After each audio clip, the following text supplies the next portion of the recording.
Alors on continue avec le Chumash.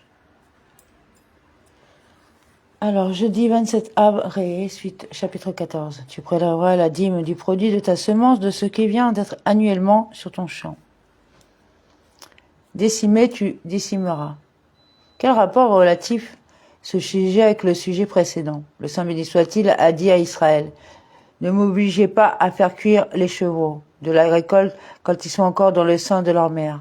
Car si vous ne prélevez pas correctement les maasrot, à proximité de l'époque du mûrissement, je susciterai la venue d'un vent d'est qui les desséchera, comme il est écrit, semblable au blé, flétri avant de monter en épi. 2 Mélakim 19-26, Midrash Tauma, et il en est de même des Bikurim. Année après année, d'où l'on déduit que l'on ne prélève pas le maaser de la nouvelle récolte sur la précédente sifri.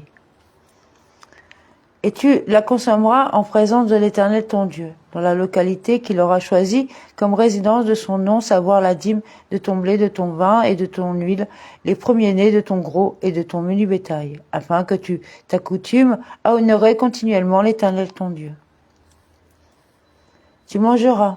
Il s'agit ici du maaser Sheni, car nous avons déjà appris qu'il faut donner le maaser Rishon au Lévi, comme il est écrit. Lorsque vous prendrez des fils d'Israël, Bamidbar 18-26. Il leur a donné l'autorisation de la manger en tout lieu, comme il est écrit. Vous le mangerez en tout endroit. Ébide, verset 31. Il s'agit donc ici nécessairement d'un autre maaser. Si le chemin trop long pour toi ne te permet pas ce transport éloigné, que tu seras du lieu choisi par l'Éternel ton Dieu, comme siège de son nom, et parce que l'Éternel ton Dieu t'aura comblé de biens. Parce qu'il te bénira, en rendant la récolte trop abondante pour pouvoir être transportée. Tu les convertiras en argent, tu réuniras la somme dans ta main, et tu iras à l'endroit que l'Éternel ton Dieu aura choisi. Tu emploieras cet argent à telle chose qui te plaira, gros ou menu bétail, vin ou liqueur forte, enfin, ce que ton goût réclamera. Et tu consommeras là, en présence de l'Éternel ton Dieu, et tu te réjouiras avec ta famille. Pour tout ce que tu désireras ton âme, règle générale, Hérovine 27b. Pour du gros bétail et du menu bétail, et pour du vin et pour une boisson enivrante. Détail. Pour tout ce que te demandera ton âme. Autour à la règle générale, voir Rashi, Vaikra 14.9. De même que les exemples cités ont ceci de spécifiques qui sont des produits du sol et qui sont comestibles. De même la dernière règle générale, à savoir, et pour tout ce que te demandera ton âme. Doit-elle également comporter cette spécificité? Baba Kama 63a. Et le Lévite, qui sera dans tes murs, tu ne le négligeras pas, car il n'a point de part ni de patrimoine comme toi.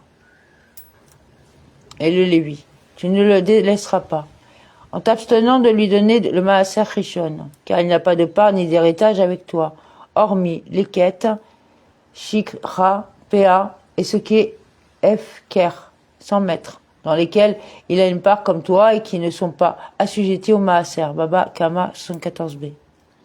À la fin de la 3e année, tu extrairas la dîme entière de tes produits de cette année et tu la déposeras dans tes murs. À partir de la fin de 3 années. Cela vient t'apprendre que si l'on n'a pas donné ces maharot de la première année, de la 2e année du cycle shabbatique, on devra la 3e année les enlever de sa maison.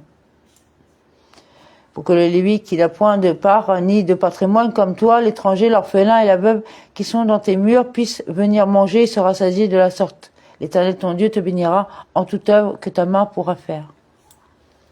Viendra le Lévi pour prendre le maaser Rishon, et l'étranger et l'orphelin prendront le maaser Sheni, qui revient aux pauvres cette année-là, et tu ne la consommeras pas à Jérusalem comme tu étais tenu de le faire avec le maaser Sheni les 2 premières années.